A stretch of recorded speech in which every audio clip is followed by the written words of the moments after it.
families. If you don't have a strong marriage, how can you expect to have a strong family system, parents and children, you know? One child will tend to affiliate with mommy, and the other child will tend to be closer to daddy, and then everybody, you know how that goes? And so when you're working in counseling with couples and families, it's very creative work. It's very moment by moment, different things are happening, a lot of emotion. A lot of deeper level emotion is coming out because, again, those relationships are just very powerful. And for me, that is one of the most exciting areas of counseling and therapy. And I would much rather work with relationship issues than just, sitting next to somebody who's, oh, I'm so depressed. My life is so bad. Oh, Dr. Carson, I don't know what to do. My wife hates me. My job is terrible. Oh, Now, we work with individuals, and it's very important, right? We do individual counseling, and that's for all of us. I've done some of that too. It's very important work. But for me personally, this one-on-one individual is not as interesting or exciting as working with couple and families in that context.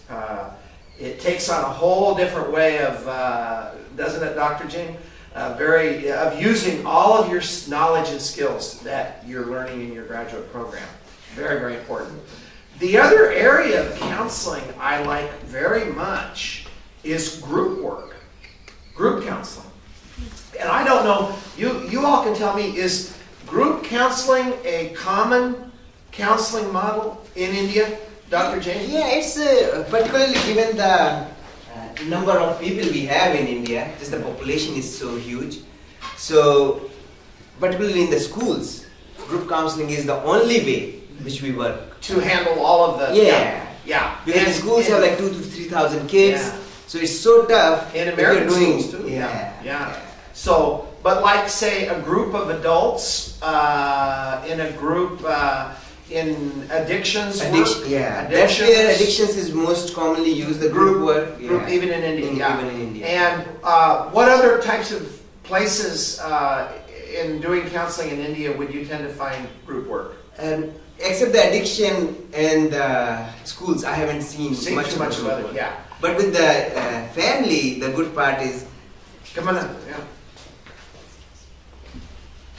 Because with the family approach, since it's so easy to access the home environment, so when I have worked with the kids, it's so easy for me to go to their homes, meet their parents, see what the environment is. Versus in US, it is so tough because of the liability issues. Yeah. So you can get a holistic picture of the client, which is possible here. Versus in US, it is always tough. Yes. So even though family may not be directly involved, but at least you can gaze the environment. And how I have used that is, if I see some dysfunction or malfunction in the family dynamism, I give them handouts of the rating, like a 2-page from Understanding Human Nature.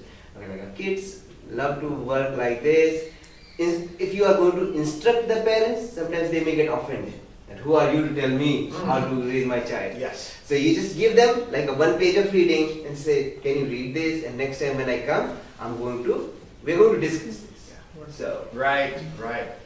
So the fact that you have access into people's homes and families here is it's a big plus. Yeah. It's very you have a large advantage to being able to do that, as you said. And what I'm wondering is, for many of you, if you're interested in working with families and couples, that model of maybe going out into people's homes and doing some of it there is in my country there are some people who do that work with certain agencies, and I've even heard of people in private practice that will do some home visit stuff and see couples and families and kids in the home environment. But as you said, it's not typical.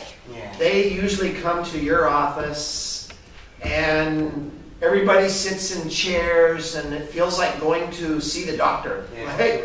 Oh no, you know, and so the more, when you're working with couples and families, the more you can help make them comfortable.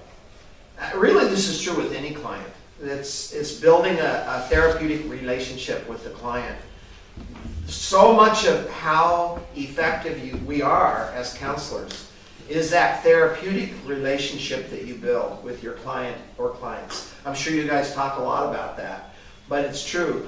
I always tell my students, you know, you are the method. You are the method of counseling. Everything comes in and through you, outwardly in your work with clients. So you can learn all of these theories and techniques in graduate school about how to work with people, and they're very, very important. And the research that we have in our counseling field, very important. It gives you it's like a foundation of a building that they're putting up on campus. Without the foundation, there's no building, is there? There's no house. Foundation is crucial, but the foundation is not the whole house or building. It's just the foundation. You're the house. You are the house. You are the therapy, if you will. And so a lot of how effective you are is just that kind of way that you have of relating to people as a human being. You know? Yes, you're a trained professional. Yes, there's professional behavior. You know, there's professional behavior